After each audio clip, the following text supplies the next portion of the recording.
그 사람은 내가 말을 걸어도 고개를 돌리지 않았습니다. 화면만 보고 있었습니다. 눈은 깜빡이지 않았고 손가락만 끊임없이 움직였습니다.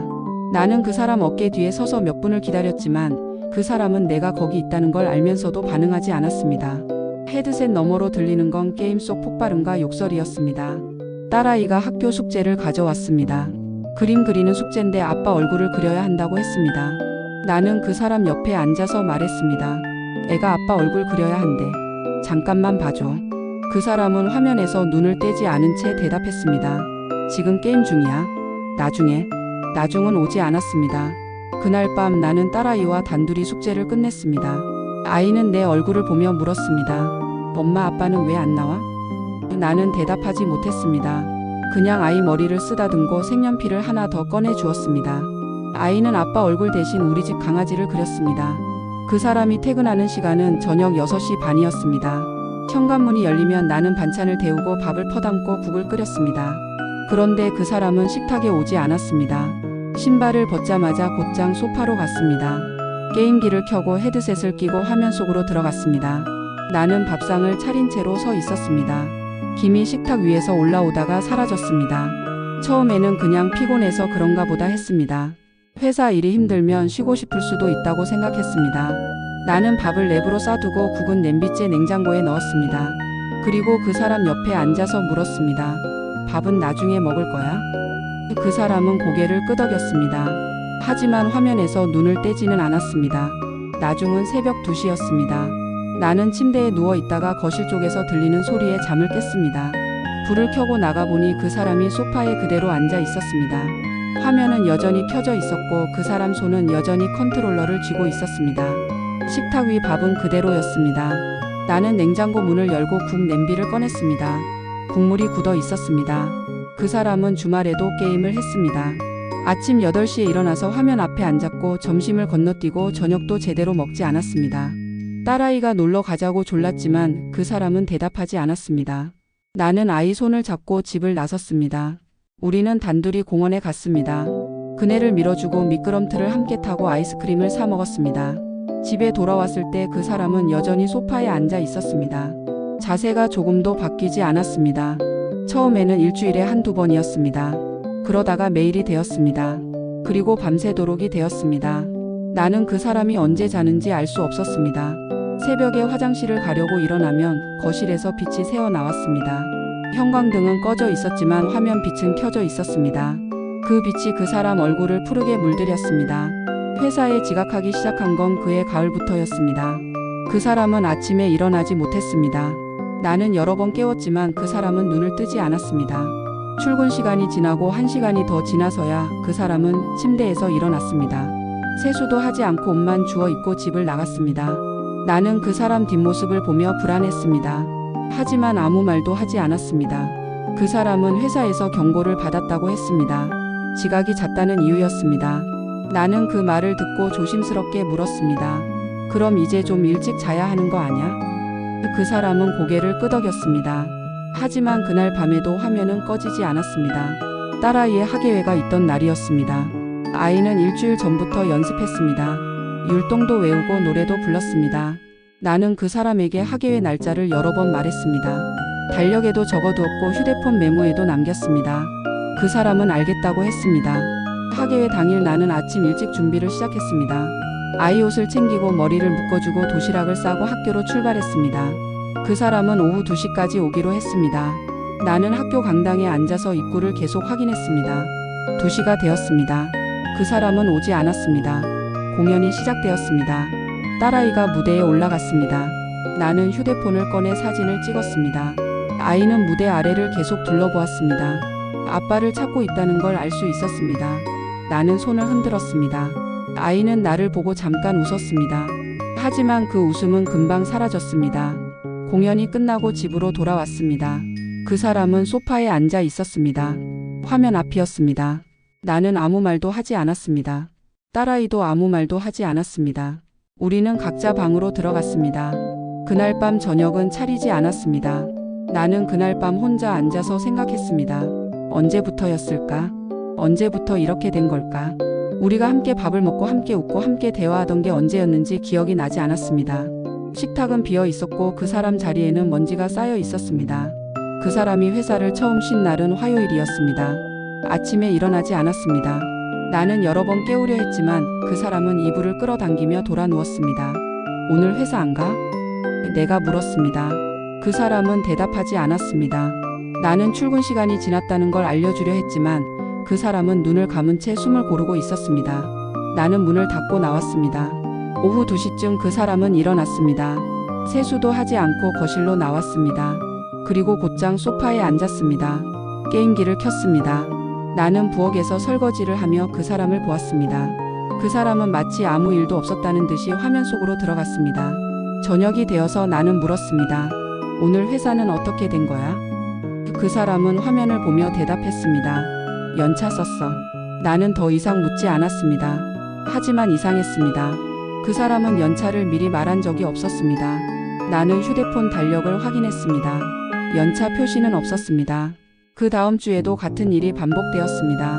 그 사람은 수요일에 회사를 쉬었습니다. 그리고 금요일에도 쉬었습니다. 나는 더 이상 참을 수 없어서 물었습니다. 도대체 무슨 일이야? 회사에서 뭐라고 안 해? 그 사람은 짜증스러운 표정으로 대답했습니다. 신경 쓰지 마. 내가 알아서 할게. 하지만 그 사람은 아무것도 하지 않았습니다. 딸아이의 담임 선생님에게서 전화가 왔습니다. 아이가 요즘 숙제를 자주 안 해온다는 내용이었습니다.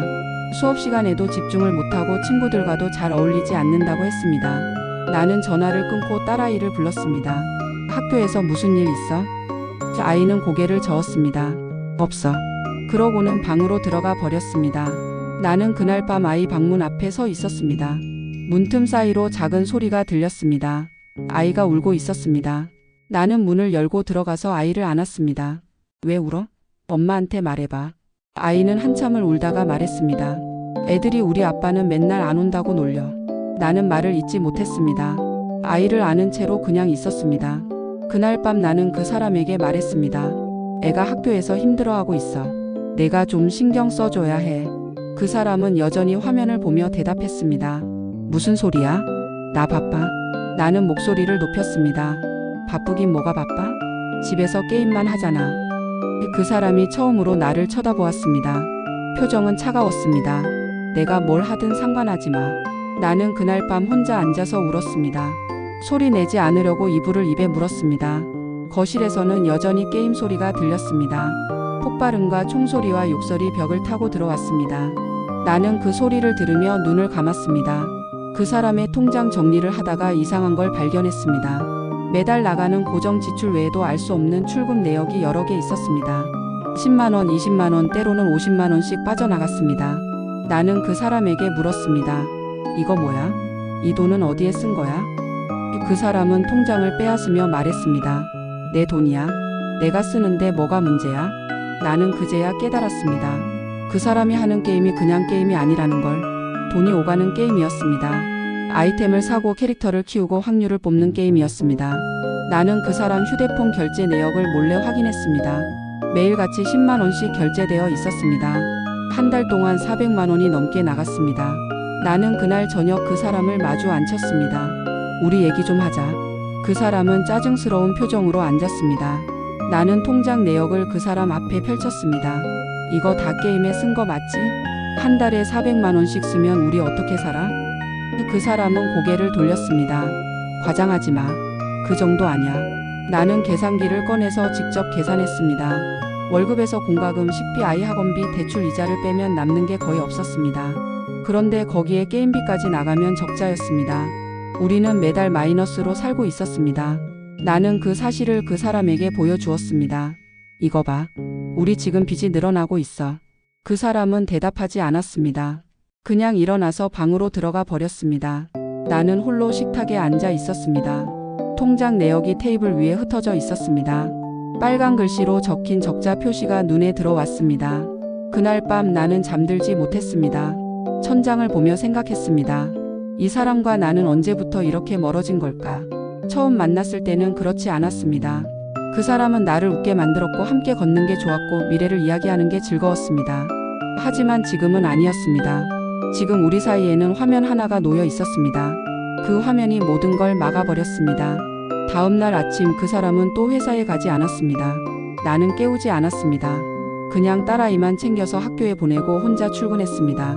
오후에 집에 돌아왔을 때 그 사람은 소파에 앉아 있었습니다. 여전히 화면 앞이었습니다. 나는 인사도 하지 않고 부엌으로 갔습니다. 저녁을 차렸지만 그 사람은 오지 않았습니다. 나는 딸아이와 단둘이 밥을 먹었습니다. 아이는 반찬을 집으며 물었습니다.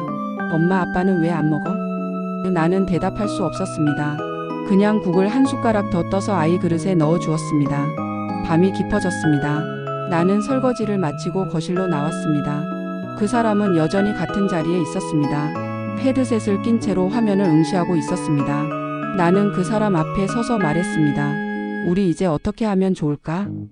그 사람은 대답하지 않았습니다. 고개도 돌리지 않았습니다. 나는 그 자리에 한참을 서 있다가 방으로 들어갔습니다. 그날 밤 나는 베개에 얼굴을 묻고 소리 없이 울었습니다. 옆방에서는 게임 소리가 들렸습니다. 폭발음이 벽을 타고 들어왔습니다. 나는 그 소리를 들으며 생각했습니다. 이 사람은 이제 내 남편이 아닌 것 같다고. 이 사람은 이미 다른 세계에 가 있다고. 회사에서 전화가 왔습니다. 인사팀 직원이었습니다. 그 사람이 무단 결근을 계속하고 있으니 보호자가 연락을 달라는 내용이었습니다. 나는 전화를 받고 얼어붙었습니다. 무단 결근이라니. 그 사람은 연차를 쓴다고 했습니다. 나는 황급히 말했습니다. 죄송합니다. 제가 확인해 보겠습니다. 전화를 끊고 나서 손이 떨렸습니다. 그날 저녁 나는 그 사람을 불렀습니다. 회사에서 전화 왔어. 무단 결근이래. 대체 무슨 일이야? 그 사람은 화면을 보며 대답했습니다. 알아서 할게. 신경 끄고 있어. 나는 참지 못하고 소리를 질렀습니다. 알아서 하긴 뭘 알아서 해? 지금 잘릴 수도 있다는 거 몰라? 그 사람이 처음으로 컨트롤러를 내려놓았습니다. 돌아보더니 나를 쳐다봤습니다. 표정은 차갑고 날카로웠습니다. 시끄러워. 게임 중이라고. 나는 그 말을 듣고 말문이 막혔습니다. 게임 중이라고. 그게 지금 중요한 게 아니었습니다. 우리 집안 경제가 무너지고 있었고 그 사람은 직장을 잃을 위기였습니다.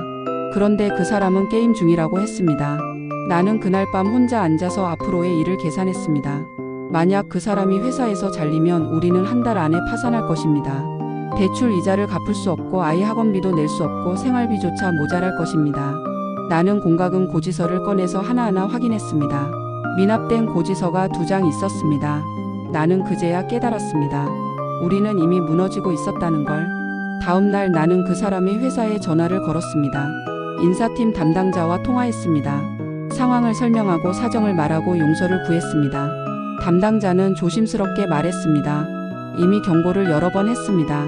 이번 주까지 출근하지 않으면 징계 절차에 들어갑니다.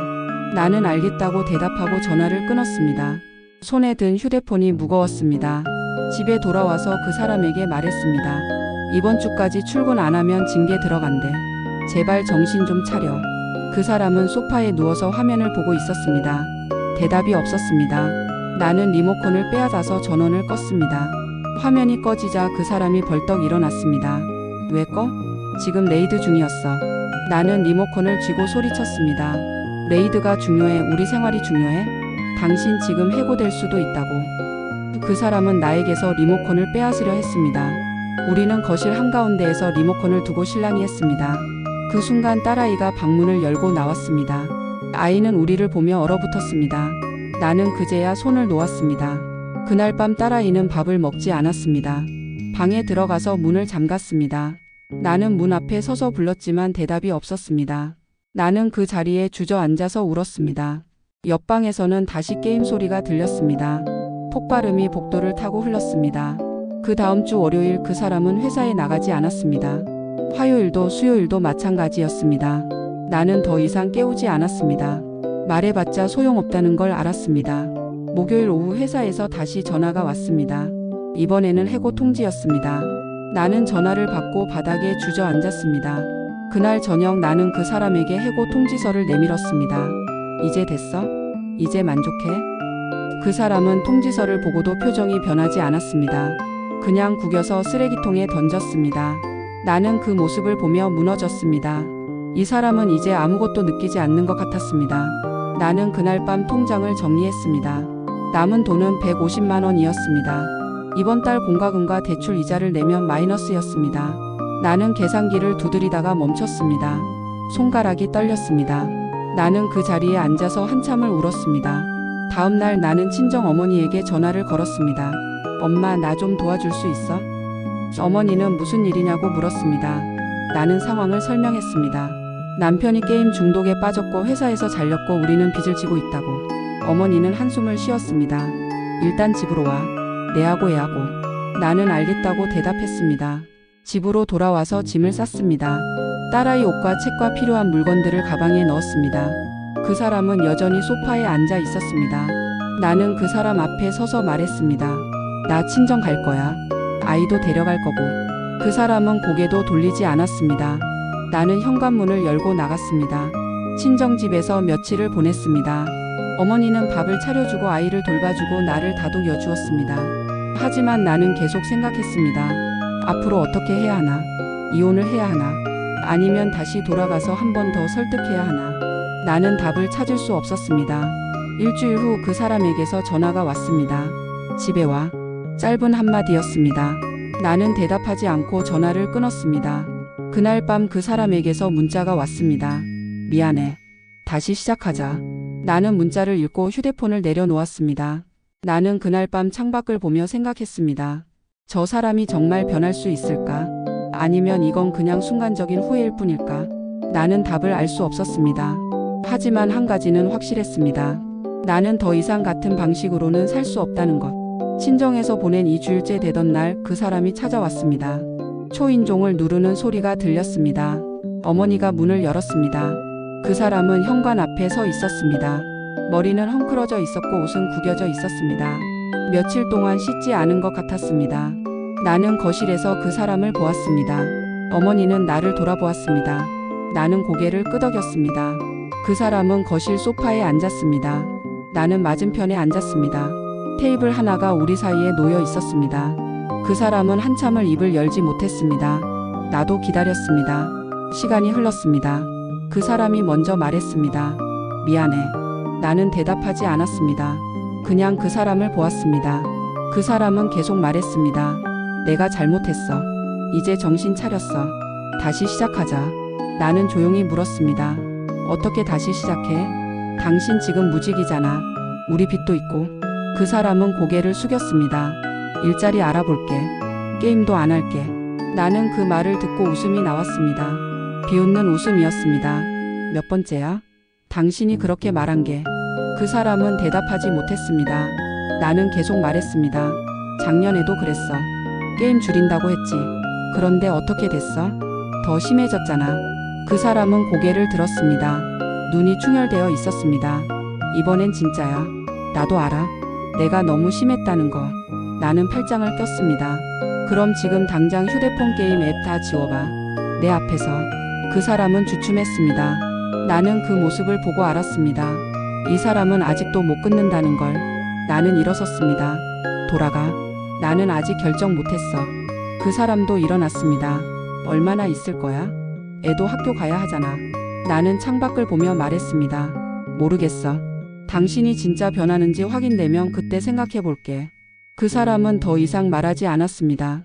현관문이 닫히는 소리가 들렸습니다. 어머니가 거실로 들어왔습니다. 괜찮아? 나는 고개를 끄덕였습니다. 하지만 괜찮지 않았습니다. 가슴이 답답했고 숨이 막혔고 앞이 보이지 않았습니다. 나는 소파에 앉아서 눈을 감았습니다. 며칠 후 그 사람에게서 문자가 왔습니다. 취업 사이트 캡처 화면이었습니다. 이력서를 넣었다는 내용이었습니다. 나는 답장하지 않았습니다. 다음 날에도 문자가 왔습니다. 면접 일정을 잡았다고 했습니다. 나는 여전히 답장하지 않았습니다. 일주일이 지났습니다. 그 사람에게서 전화가 왔습니다. 면접 붙었어. 다음 주부터 출근해. 나는 짧게 대답했습니다. 그래. 그리고 전화를 끊었습니다. 나는 창밖을 보며 생각했습니다. 이게 진짜일까? 아니면 또 일시적인 변화일 뿐일까? 한 달이 지났습니다. 그 사람은 꾸준히 문자를 보냈습니다. 출근 사진, 월급 명세서, 통장 잔고를 찍어서 보내왔습니다. 게임은 안 한다고 했습니다. 나는 그 문자들을 보며 흔들렸습니다. 혹시 정말 변한 걸까? 딸아이가 물었습니다. 엄마, 우리 언제 집에 가? 나는 대답하지 못했습니다. 아이는 학교 친구들이 그립다고 했습니다. 자기 방이 보고 싶다고 했습니다. 나는 아이를 안으며 말했습니다. 조금만 더 기다려. 어머니와 이야기를 나눴습니다. 어떻게 할 거야? 어머니가 물었습니다. 나는 한숨을 쉬었습니다. 잘 모르겠어요. 어머니는 내 손을 잡았습니다. 내 인생이야. 내가 결정해야 해. 그런데 한 가지는 기억해. 사람은 쉽게 변하지 않아. 나는 그날 밤 오래 생각했습니다. 그 사람과의 지난 시간들을 떠올렸습니다. 처음 만났을 때, 결혼했을 때, 아이가 태어났을 때 우리는 행복했습니다. 하지만 언제부턴가 그 행복이 사라졌습니다. 그 사람은 화면 속으로 들어갔고 나는 혼자 남았습니다. 다음 날 나는 집으로 돌아가기로 했습니다. 어머니는 걱정스러운 표정으로 물었습니다. 정말 괜찮겠어? 나는 대답했습니다. 한 번 더 기회를 줘볼게요. 그래도 안 되면 그때는 끝내야겠죠. 집에 도착했을 때 그 사람은 현관 앞에서 기다리고 있었습니다. 짐을 들어주겠다며 다가왔습니다. 나는 짐을 건네주었습니다. 우리는 말없이 집 안으로 들어갔습니다. 집은 깨끗했습니다. 거실도 정리되어 있었고 주방도 말끔했습니다. 게임기는 보이지 않았습니다. 그날 저녁 우리는 함께 밥을 먹었습니다. 오랜만에 3명이 식탁에 앉았습니다. 딸아이는 좋아했습니다. 아빠랑 같이 밥 먹는 거 오랜만이야. 그 사람은 미소 지었습니다. 나는 그 모습을 보며 조심스럽게 기대했습니다. 혹시 이번에는 다를 수도 있다고. 하지만 불안감은 사라지지 않았습니다. 밤이 되면 나는 거실을 확인했습니다. 그 사람이 소파에 앉아 있는지 화면을 켜고 있는지 확인했습니다. 다행히 그 사람은 일찍 잠자리에 들었습니다. 게임기는 여전히 보이지 않았습니다. 일주일이 지났습니다. 그 사람은 매일 출근했고 저녁에는 일찍 귀가했습니다. 우리는 함께 저녁을 먹었고 딸아이 숙제를 함께 봐주었습니다. 평범한 일상이 돌아온 것 같았습니다. 나는 조금씩 긴장을 풀었습니다. 하지만 그것은 착각이었습니다. 한 달이 지난 어느 날 밤 나는 화장실에 가려고 일어났습니다. 거실 쪽에서 희미한 빛이 새어 나왔습니다. 나는 조용히 문을 열었습니다. 그 사람이 소파에 앉아 있었습니다. 손에는 휴대폰이 들려 있었습니다. 화면 빛이 그 사람 얼굴을 푸르게 물들였습니다. 나는 그 자리에 서서 얼어붙었습니다. 그 사람은 헤드셋을 끼고 있었습니다. 손가락은 화면을 끊임없이 두드렸습니다. 게임 소리가 작게 새어 나왔습니다. 나는 그 소리를 듣고 모든 게 무너지는 걸 느꼈습니다. 나는 거실 불을 켰습니다. 그 사람이 깜짝 놀라 고개를 들었습니다. 휴대폰을 재빨리 내렸습니다. 하지만 늦었습니다. 나는 이미 다 봤습니다. 그 사람은 헤드셋을 벗으며 말했습니다. 자다 깼어? 나는 그 말을 끊었습니다. 그냥 뭐? 그냥 게임하던 거잖아. 그 사람은 변명하려 했습니다. 아니야. 이건 게임이 아니라. 나는 손을 내밀었습니다. 휴대폰 줘봐. 그 사람은 주저했습니다. 왜? 내 휴대폰인데. 나는 한 걸음 다가갔습니다. 줘봐. 지금 당장. 그 사람은 마지못해 휴대폰을 건넸습니다. 나는 화면을 확인했습니다. 게임 앱이 켜져 있었습니다. 그것도 한두 개가 아니었습니다. 6개가 설치되어 있었습니다. 나는 결제 내역을 확인했습니다. 지난주부터 매일 결제가 되어 있었습니다. 10만원, 20만원, 30만원. 나는 휴대폰을 그 사람에게 돌려주었습니다. 그리고 조용히 말했습니다. 거짓말했네. 게임 안 한다고 했잖아. 그 사람은 고개를 숙였습니다. 미안해. 그냥 심심해서 조금만 하려고. 나는 웃음이 나왔습니다. 조금? 이게 조금이야? 그 사람은 변명을 이어갔습니다. 회사 끝나고 집에 오면 할 게 없잖아. 그냥 시간 때우려고 한 거야. 나는 고개를 저었습니다. 시간 때우려고? 매일 밤새도록? 돈 쓰면서까지? 그 사람은 대답하지 못했습니다. 나는 소파에 앉았습니다. 온몸에 힘이 빠졌습니다. 나 이제 지쳤어. 정말 지쳤어. 그 사람이 옆에 앉으려 했지만 나는 손으로 막았습니다. 가까이 오지 마. 나 혼자 있고 싶어. 그 사람은 잠시 망설이다가 방으로 들어갔습니다. 나는 거실에 혼자 남았습니다. 창밖은 어두웠고 거리는 고요했습니다. 나는 그 고요함 속에서 생각했습니다. 이제 어떻게 해야 하나? 다음 날 아침 나는 일찍 일어났습니다. 그 사람은 아직 자고 있었습니다. 나는 조용히 옷을 입고 집을 나섰습니다. 법률 상담소를 찾아갔습니다. 상담사는 내 이야기를 들었습니다. 그리고 물었습니다. 이혼을 진지하게 고려하시는 건가요? 나는 잠시 망설였습니다. 그리고 대답했습니다. 잘 모르겠어요. 하지만 이대로는 안 될 것 같아요. 상담사는 고개를 끄덕였습니다. 게임 중독은 법적으로 이혼 사유가 될 수 있습니다. 특히 경제적 손실과 가정 방임이 동반되면 더욱 그렇습니다. 상담사는 서류 몇 장을 건넸습니다. 필요한 서류들입니다. 통장 내역, 결제 증빙, 그리고 상대방의 행동을 기록한 일지가 있으면 좋습니다. 나는 서류를 받아들었습니다. 손이 떨렸습니다. 집으로 돌아왔을 때 그 사람은 출근 준비를 하고 있었습니다. 어디 갔다 와? 그 사람이 물었습니다. 나는 대답하지 않았습니다. 그냥 방으로 들어가서 문을 닫았습니다. 나는 책상 서랍을 열었습니다. 그동안 모아둔 통장 내역과 고지서들이 있었습니다. 나는 그것들을 하나하나 꺼내서 정리했습니다. 상담사가 말한 대로 일지도 작성하기 시작했습니다. 언제부터 게임을 시작했는지, 얼마나 자주 하는지, 돈은 얼마나 쓰는지. 적다 보니 눈물이 났습니다. 이 모든 게 우리 부부의 기록이었습니다.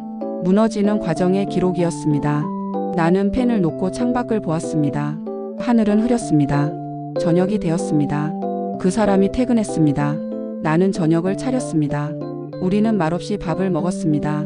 딸아이만 가끔 이야기를 꺼냈습니다. 오늘 학교에서 그림 그렸어. 선생님이 잘 그렸대. 나는 미소 지으며 대답했습니다. 그래? 엄마한테 보여줄래? 밥을 먹고 나서 그 사람이 거실로 갔습니다.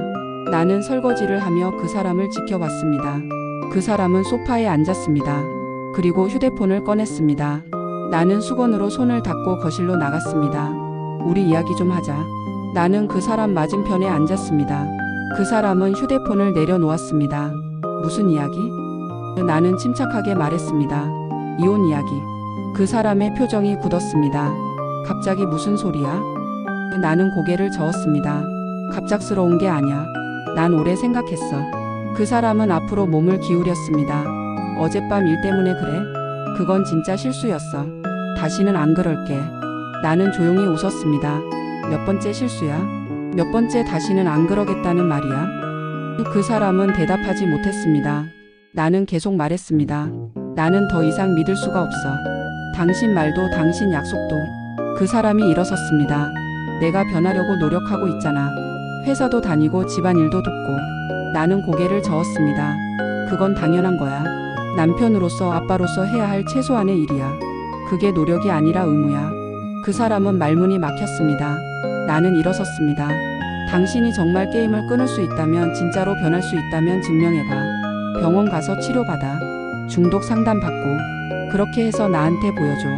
그 사람은 아무 말도 하지 않았습니다. 나는 방으로 들어가서 문을 닫았습니다. 그날 밤 나는 잠들지 못했습니다. 천장을 보며 생각했습니다. 내가 너무 가혹한 걸까? 아니면 당연한 요구를 하는 걸까? 다음 날 그 사람은 출근하기 전에 말했습니다. 알았어. 병원 알아볼게. 나는 고개를 끄덕였습니다.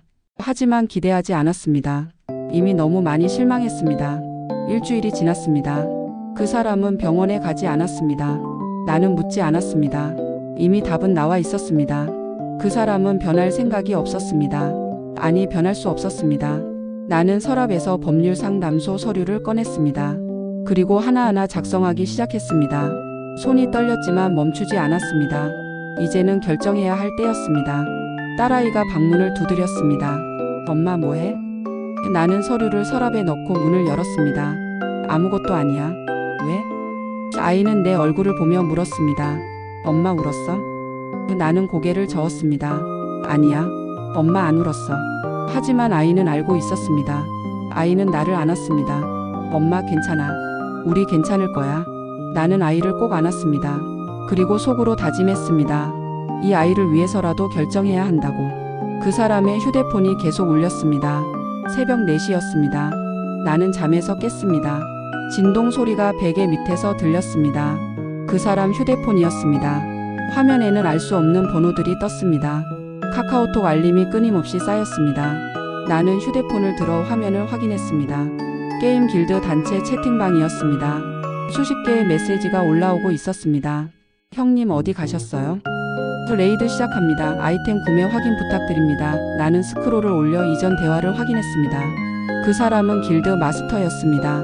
그리고 다른 사람들에게 돈을 빌리고 있었습니다. 나는 손이 떨렸습니다.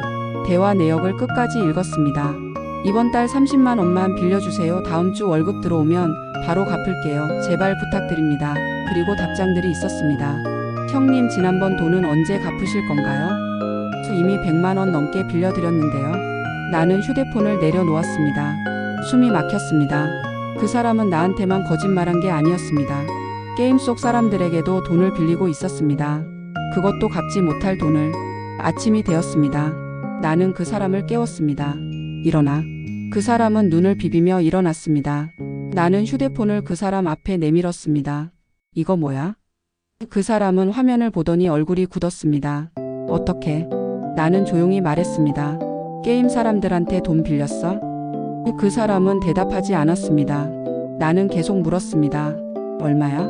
총 얼마 빌렸어? 그 사람은 고개를 숙였습니다. 그게 정확히는 모르겠어. 나는 웃음이 나왔습니다. 모른다니. 빌린 돈이 얼마인지도 모른다니. 어림잡아서라도 말해봐. 100만 원? 200만 원? 그 사람은 입술을 깨물었습니다. 아마 500 정도? 500만 원. 나는 그 자리에 주저앉았습니다. 우리 통장에는 100만 원도 남아있지 않았습니다.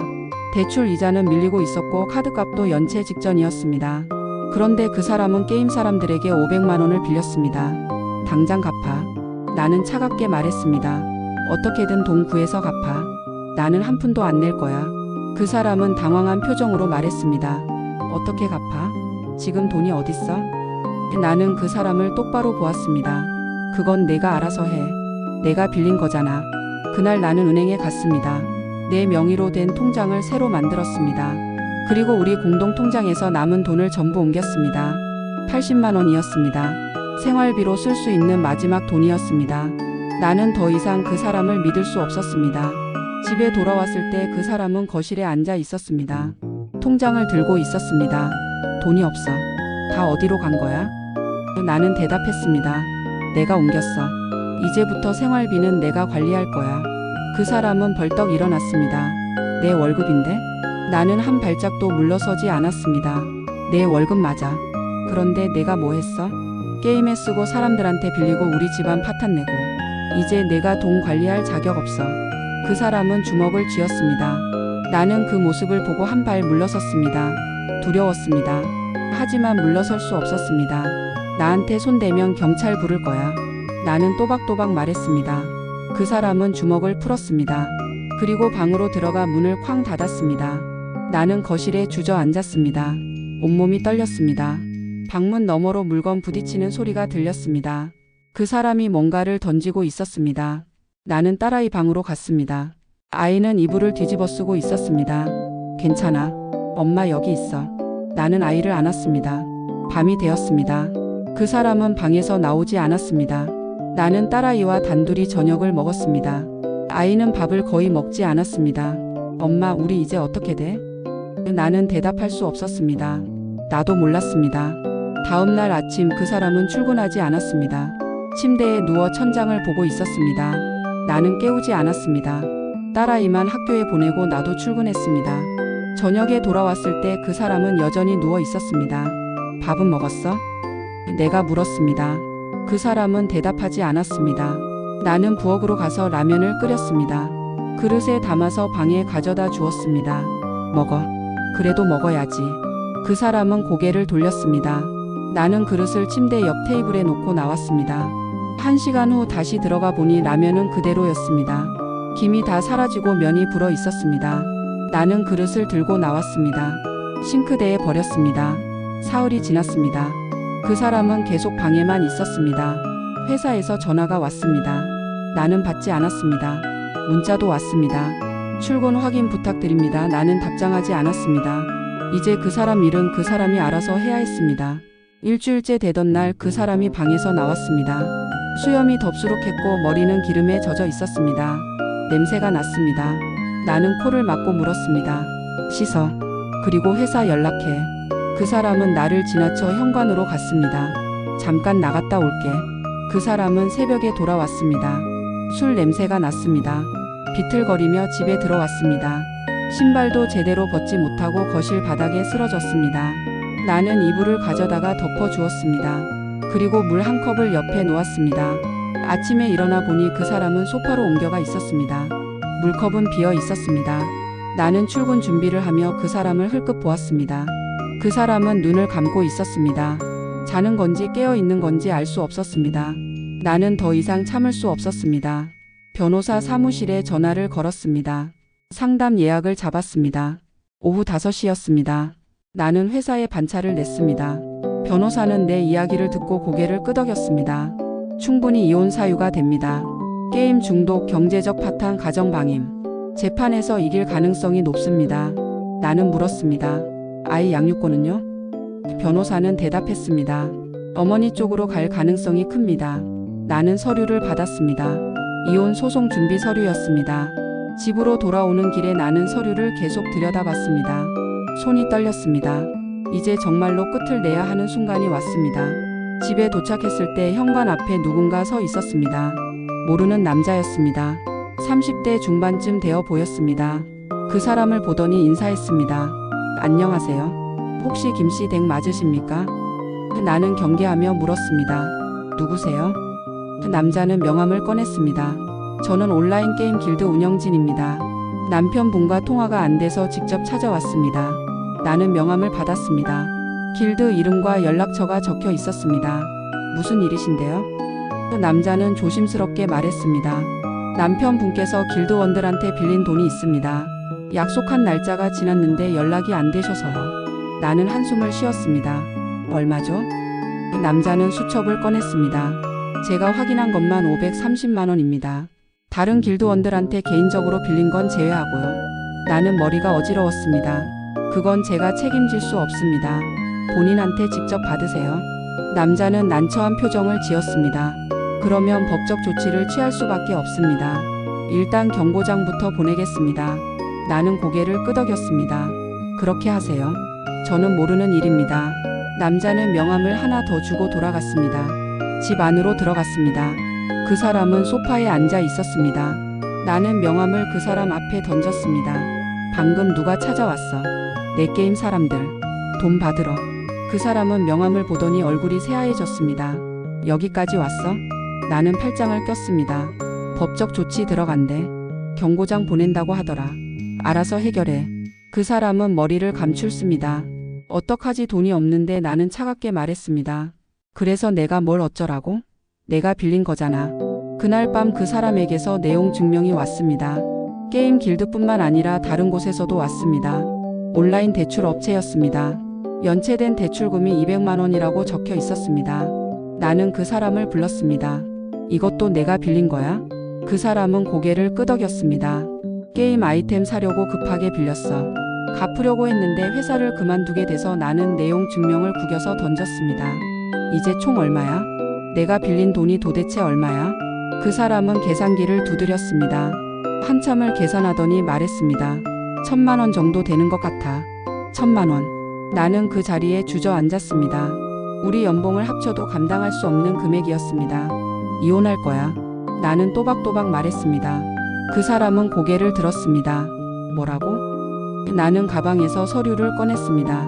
이혼 소송 준비하고 있어. 변호사도 만났고. 그 사람은 서류를 빼앗듯 가져갔습니다. 미쳤어? 이혼은 무슨? 나는 일어섰습니다. 나는 더 이상 못 견뎌. 내 빚까지 짊어지고 살 수 없어. 그 사람도 일어났습니다.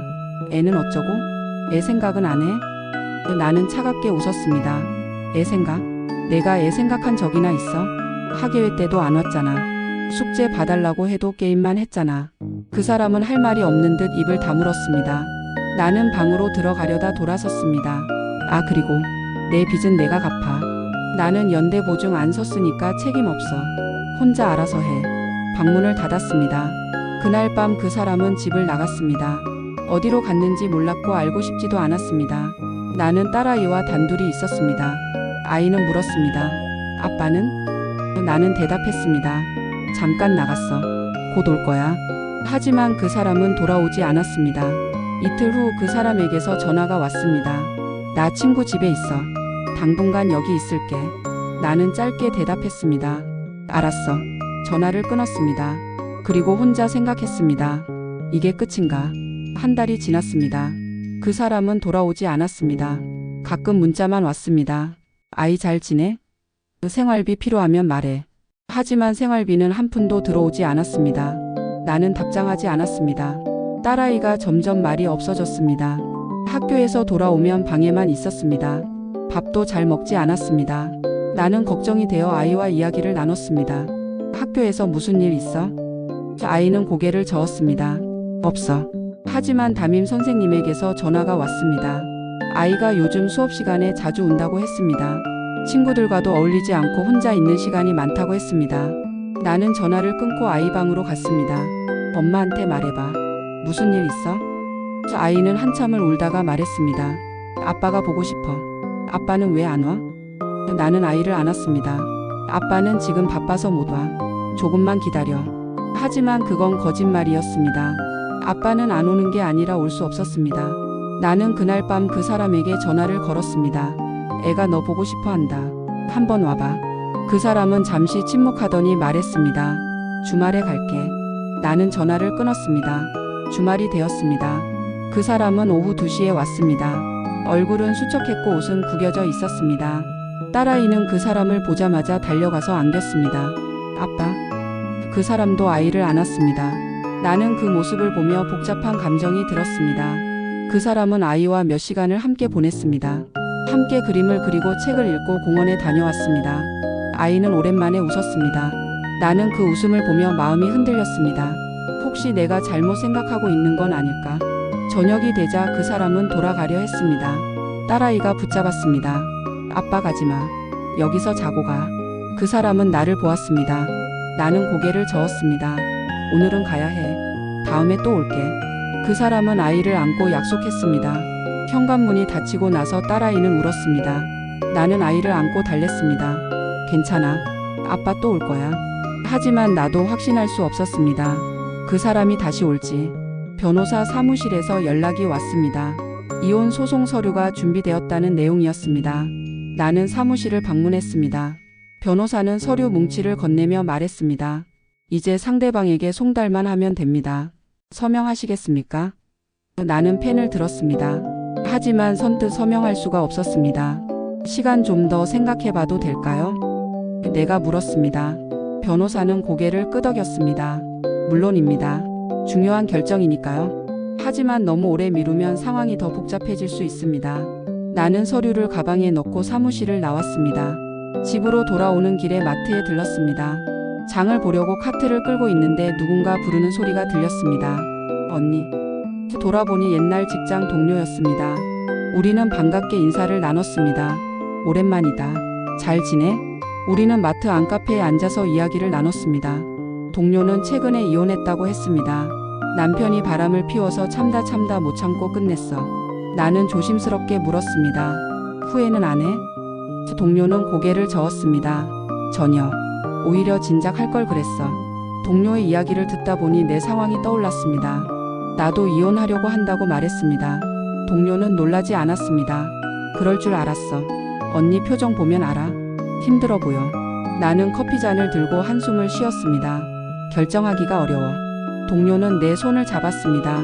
언니, 나는 언니 편이야. 어떤 결정을 하든 응원할게. 근데 한 가지만 물어볼게. 지금 행복해? 나는 대답할 수 없었습니다. 행복하지 않았습니다. 오래전부터 행복하지 않았습니다. 그럼 됐어. 동료가 말했습니다. 행복하지 않으면 바꿔야지. 인생은 한 번뿐이잖아. 우리는 1시간 넘게 이야기를 나눴습니다.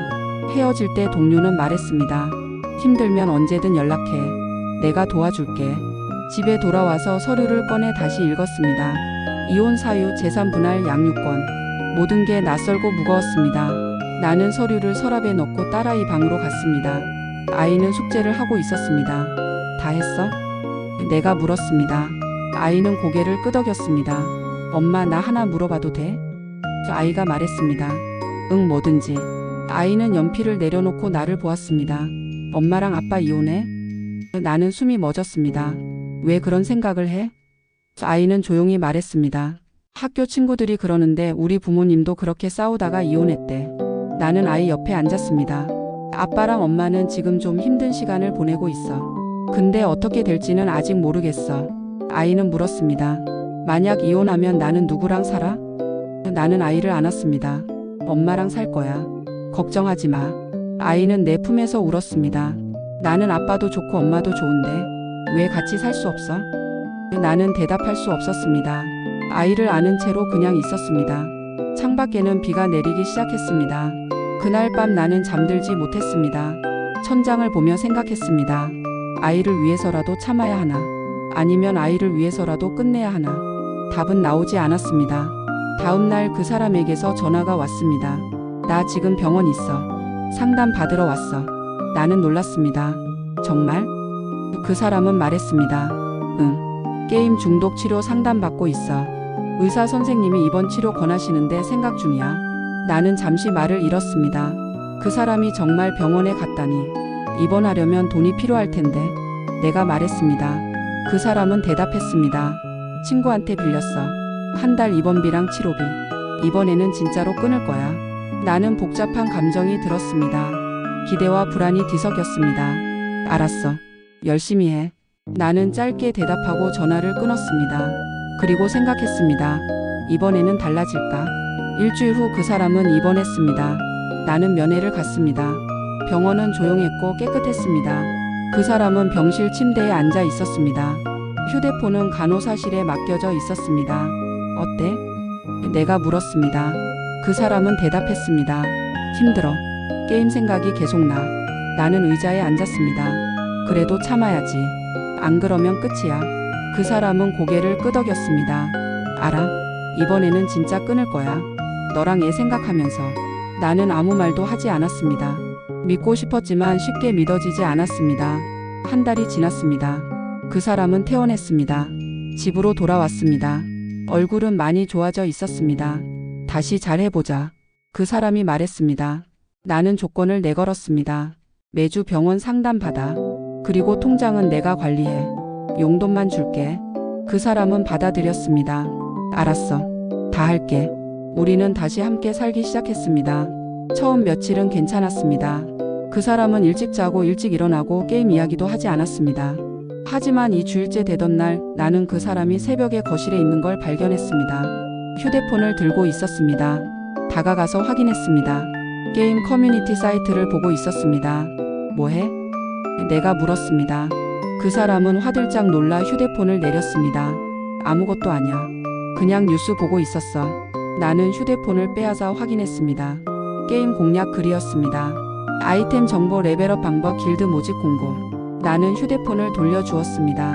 그리고 방으로 들어갔습니다. 아무 말도 하지 않았습니다. 그냥 침대에 누웠습니다. 눈물이 났습니다. 나는 이불을 뒤집어 썼습니다. 아침이 되었습니다. 나는 서랍에서 이혼 서류를 꺼냈습니다. 그리고 펜을 들었습니다. 이번에는 망설이지 않았습니다. 서명을 했습니다. 펜 끝이 종이 위를 지나갔습니다. 내 이름 3글자가 또박또박 적혔습니다. 나는 서류를 봉투에 넣었습니다. 그리고 가방에 넣었습니다. 출근 준비를 했습니다. 딸아이를 깨우고 아침을 차리고 학교 갈 준비를 시켰습니다. 그 사람은 아직 자고 있었습니다. 나는 방문을 열어 안을 보았습니다. 그 사람은 이불을 뒤집어 쓰고 누워 있었습니다. 나는 문을 닫았습니다. 깨우지 않았습니다. 이제 깨울 필요도 없었습니다. 변호사 사무실에 들렀습니다. 서류를 건넸습니다. 서명했습니다. 변호사는 서류를 확인하고 고개를 끄덕였습니다. 접수하겠습니다. 상대방에게 송달되면 연락드리겠습니다. 나는 사무실을 나왔습니다. 발걸음이 무거웠습니다. 회사에서는 일에 집중할 수 없었습니다. 머릿속이 복잡했습니다. 내가 잘한 결정일까? 아이는 괜찮을까?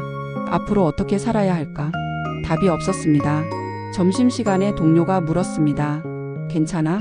안색이 안 좋아 보여. 나는 괜찮다고 대답했습니다. 하지만 괜찮지 않았습니다. 저녁에 집에 돌아왔습니다. 그 사람이 거실에 앉아 있었습니다. 소파에 앉아 TV를 보고 있었습니다. 나는 인사도 하지 않고 부엌으로 갔습니다. 저녁 준비를 시작했습니다. 칼로 양파를 썰었습니다. 눈물이 났습니다. 양파 때문인지 다른 이유 때문인지 알 수 없었습니다. 저녁을 차렸습니다. 딸아이를 불렀습니다. 3명이 식탁에 앉았습니다. 오랜만에 함께 식사했습니다. 하지만 대화는 없었습니다. 딸아이만 가끔 학교 이야기를 했습니다. 오늘 미술 시간에 상 받았어. 나는 칭찬했습니다. 잘했네. 엄마한테 보여줘. 아이는 고개를 끄덕였습니다. 밥을 먹고 나서 설거지를 했습니다. 그 사람이 다가왔습니다. 도와줄까? 나는 고개를 저었습니다. 괜찮아. 그 사람은 잠시 서 있다가 거실로 돌아갔습니다. 나는 설거지를 마치고 수건으로 손을 닦았습니다. 물기가 남아 있었습니다. 일주일 후 그 사람에게 이혼 소송 서류가 송달되었습니다. 등기 우편으로 왔습니다. 그 사람은 우편물을 뜯어보고 얼굴이 굳었습니다. 이게 뭐야? 나를 보며 물었습니다. 나는 조용히 대답했습니다. 보면 알잖아. 이혼 소송이야. 그 사람은 서류를 바닥에 던졌습니다. 진짜로 이혼하려고? 나는 고개를 끄덕였습니다. 응, 진짜야. 그 사람은 목소리를 높였습니다. 내가 병원도 다니고 노력도 하고 있잖아. 나는 차갑게 말했습니다. 노력? 새벽에 게임 사이트 보는 게 노력이야? 그 사람은 할 말을 잃었습니다. 나는 계속 말했습니다. 나는 더 이상 못 기다려. 당신이 변할 때까지 기다릴 수 없어. 이미 너무 오래 기다렸어. 그 사람은 주저앉았습니다. 제발 한 번만 더 기회를 줘. 나는 고개를 저었습니다. 기회는 이미 여러 번 줬어. 이제는 끝이야. 방으로 들어가서 문을 닫았습니다. 그 사람의 목소리가 문 너머로 들렸습니다. 미안해, 정말 미안해. 나는 귀를 막았습니다. 다음 날 그 사람은 짐을 쌌습니다. 큰 가방 2개의 옷과 물건을 담았습니다. 딸아이가 물었습니다. 아빠 어디가? 그 사람은 아이를 안았습니다. 아빠 잠깐 나갔다 올게. 곧 보자. 아이는 울었습니다. 가지마. 제발. 나는 그 장면을 보고 고개를 돌렸습니다. 가슴이 찢어지는 것 같았습니다. 하지만 참았습니다. 이제는 돌아갈 수 없었습니다. 그 사람은 현관문을 열고 나갔습니다. 문이 닫히는 소리가 들렸습니다. 집은 조용해졌습니다. 딸아이는 며칠 동안 밥을 제대로 먹지 않았습니다. 학교에서 돌아오면 방에만 있었습니다. 나는 아이와 이야기를 나누려 했지만 아이는 문을 열어주지 않았습니다. 나는 문 밖에 앉아서 말했습니다. 엄마가 미안해. 하지만 이게 우리한테 더 나을 거야. 아이는 대답하지 않았습니다. 나는 한참을 앉아 있다가 일어났습니다. 부엌으로 가서 물 한 잔을 마셨습니다. 목이 말랐습니다. 컵을 싱크대에 놓고 창밖을 보았습니다. 해가 지고 있었습니다. 재판 날짜가 잡혔습니다. 한 달 후였습니다. 변호사는 말했습니다. 증거 자료가 충분합니다. 좋은 결과 있을 겁니다. 나는 고개를 끄덕였습니다. 하지만 좋은 결과가 뭔지 알 수 없었습니다. 이혼이 좋은 결과일까? 그 사람에게서 문자가 왔습니다. 재판 전에 만나서 이야기 좀 하자. 나는 답장했습니다. 할 이야기 없어. 변호사 통해서 하자.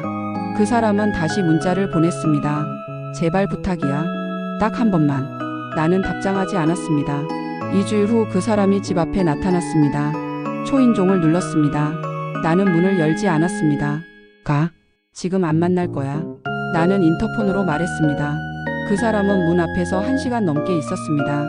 나는 커튼을 치고 안을 보지 않았습니다. 그 사람이 떠난 후 현관 앞을 확인했습니다. 편지 한 통이 놓여 있었습니다. 봉투를 뜯어 읽었습니다. 미안해. 내가 잘못했어. 다시 시작하고 싶어. 제발 한 번만 더 기회를 줘. 나 진짜 변할게. 이번에는 약속해. 나는 편지를 접었습니다. 그리고 쓰레기통에 버렸습니다. 딸아이가 편지를 받는지 물었습니다. 아빠 편지야? 나는 고개를 끄덕였습니다. 응. 아이가 물었습니다. 뭐라고 써 있어? 나는 대답했습니다. 아빠가 미안하대. 아이는 더 이상 묻지 않았습니다. 재판 일주일 전 나는 어머니와 통화했습니다. 괜찮겠어? 어머니가 물었습니다. 나는 대답했습니다. 네, 괜찮을 거예요. 하지만 목소리가 떨렸습니다. 어머니는 말했습니다. 힘들면 언제든 집으로 와. 엄마가 도와줄게. 나는 눈물이 났습니다. 고마워요. 재판 전날 밤 나는 잠들지 못했습니다. 침대에 누워 천장을 보았습니다. 내일이면 모든 게 결정됩니다. 이혼이 확정되고 새로운 삶이 시작됩니다. 나는 준비가 되었을까? 딸아이는 괜찮을까? 우리 앞에는 무엇이 기다리고 있을까? 아침이 밝았습니다. 법원 복도는 차가웠습니다. 나는 의자에 앉아서 기다렸습니다. 변호사는 옆에서 서류를 확인하고 있었습니다. 복도 건너편에 그 사람이 앉아 있었습니다. 우리는 눈을 마주치지 않았습니다. 그냥 각자 앞만 보고 있었습니다. 법정 문이 열렸습니다. 우리는 안으로 들어갔습니다. 판사님이 앉아 계셨습니다. 재판이 시작되었습니다. 변호사들이 서류를 제출하고 증거를 설명하고 주장을 펼쳤습니다. 나는 가만히 앉아서 듣고 있었습니다. 모든 게 낯설었습니다. 판사님이 물었습니다. 마지막으로 하실 말씀 있으신가요? 그 사람이 일어섰습니다. 죄송합니다. 제가 잘못했습니다. 기회를 한 번만 더 주시면 정말 잘하겠습니다. 판사님은 고개를 끄덕이고 나를 보았습니다. 원고 측은요? 나는 일어섰습니다. 말하려고 했지만 목소리가 나오지 않았습니다. 숨을 깊이 들이쉬었습니다. 그리고 천천히 말했습니다. 저는 더 이상 함께 살 수 없습니다. 너무 오래 견뎠습니다. 이제는 제 삶을 살고 싶습니다. 판사님은 잠시 생각하시더니 말씀하셨습니다. 조정을 한번 시도해 보시겠습니까? 변호사가 내 옆에서 속삭였습니다. 거절하셔도 됩니다. 나는 조용히 대답했습니다. 아니요, 괜찮습니다. 조정은 하지 않겠습니다. 재판은 1시간 만에 끝났습니다. 판결은 다음 주에 나온다고 했습니다. 나는 법원을 나왔습니다. 햇빛이 눈부셨습니다. 변호사가 말했습니다. 잘하셨습니다. 좋은 결과 있을 겁니다. 나는 고개를 끄덕였습니다. 일주일 후 판결문이 도착했습니다. 이혼 인용이었습니다. 양육권은 나에게, 재산은 반반 분할, 양육비는 매달 50만 원. 나는 판결문을 읽고 소파에 앉았습니다. 끝났습니다. 정말로 끝났습니다. 딸아이에게 말해야 했습니다. 나는 아이를 불렀습니다. 엄마랑 아빠 이제 따로 살기로 했어. 아이는 눈물을 흘렸습니다. 왜 같이 못 살아? 나는 아이를 안았습니다. 미안해. 하지만 이게 우리한테 더 나아. 아이는 한참을 울었습니다. 나도 함께 울었습니다. 우리는 서로 아는 채로 오래 있었습니다. 창밖에는 비가 내렸습니다. 빗소리가 창을 두드렸습니다. 그날 밤 나는 혼자 거실에 앉아 있었습니다. 집은 조용했습니다. 딸아이는 잠들었고 나만 깨어 있었습니다. 나는 지난 시간들을 떠올렸습니다. 처음 만났을 때, 결혼했을 때, 아이가 태어났을 때 우리는 행복했습니다. 하지만 언제부턴가 그 행복은 사라졌습니다. 그 사람은 화면 속으로 들어갔고 나는 혼자 남았습니다. 나는 견뎠습니다. 참았습니다. 기다렸습니다. 하지만 아무것도 변하지 않았습니다. 이제 나는 선택했습니다. 끝내기로 했습니다. 이혼이라는 선택을 했습니다. 그런데 이게 정말 맞는 선택이었을까? 나는 확신할 수 없었습니다. 다만 한 가지는 알았습니다. 나는 더 이상 그렇게는 살 수 없다는 것. 며칠 후 그 사람에게서 문자가 왔습니다. 아이 면회는 언제 가능해? 나는 답장했습니다. 주말에 와. 오후 2시. 그 사람은 알았어라고 답했습니다. 주말이 왔습니다. 그 사람이 정확히 2시에 왔습니다. 딸아이는 그 사람을 보고 달려가서 안겼습니다. 그 사람도 아이를 꼭 안았습니다. 나는 그 모습을 보며 복잡한 감정이 들었습니다. 3시간 후에 데려다줘. 내가 말했습니다. 그 사람은 고개를 끄덕였습니다. 그들은 함께 나갔습니다. 나는 혼자 집에 남았습니다. 빈 거실에 앉아서 창밖을 보았습니다. 아이들이 공원에서 놀고 있었습니다. 3시간 후 그 사람과 딸아이가 돌아왔습니다. 아이는 웃고 있었습니다. 엄마, 아빠랑 놀이공원 갔다 왔어. 나는 미소 지었습니다. 재밌었어? 아이는 고개를 끄덕였습니다. 그 사람은 조용히 말했습니다. 다음 주에도 와도 될까? 나는 대답했습니다. 그래. 그 사람이 돌아가고 나서 아이가 물었습니다. 엄마, 아빠가 다시 우리랑 살 수 있어? 나는 고개를 저었습니다. 아니, 그건 안 돼. 하지만 아빠는 계속 만날 수 있어. 아이는 아쉬운 표정을 지었습니다. 알았어. 시간이 흘렀습니다. 1달, 2달, 석 달. 우리는 새로운 생활에 적응해 갔습니다. 그 사람은 매주 아이를 만나러 왔습니다. 양육비도 제때 보내왔습니다. 나는 혼자 아이를 키우며 살았습니다. 쉽지 않았습니다. 하지만 예전보다는 나았습니다. 어느 날 딸아이가 물었습니다. 엄마는 행복해? 나는 잠시 생각했습니다. 행복할까? 완전히 행복하지는 않았습니다. 여전히 힘들었고 외로웠고 불안했습니다. 하지만 예전처럼 숨 막히지는 않았습니다. 응. 나는 대답했습니다. 엄마는 괜찮아. 아이가 웃었습니다. 나도 괜찮아. 처음에는 슬펐는데 이제는 괜찮은 것 같아. 나는 아이를 안았습니다. 우리는 괜찮을 것입니다. 시간이 걸리겠지만 우리는 괜찮을 것입니다. 밤이 되었습니다. 나는 거실에 혼자 앉아 있었습니다. 차 한 잔을 마시며 창밖을 보았습니다. 별이 보였습니다. 나는 생각했습니다. 내가 한 선택이 옳았을까? 답은 아직 모릅니다. 앞으로도 모를 수도 있습니다. 다만 한 가지는 확실합니다. 나는 더 이상 그렇게는 살 수 없었다는 것. 그리고 지금 이 순간 나는 숨을 쉴 수 있다는 것. 이제 저는 선택 앞에 서 있습니다. 이혼을 해야 할까요? 말아야 할까요? 이 이야기가 마음에 남으셨다면 댓글 한 줄만 남겨주세요. 구독과 알림 설정은 제가 내일을 버틸 힘이 됩니다.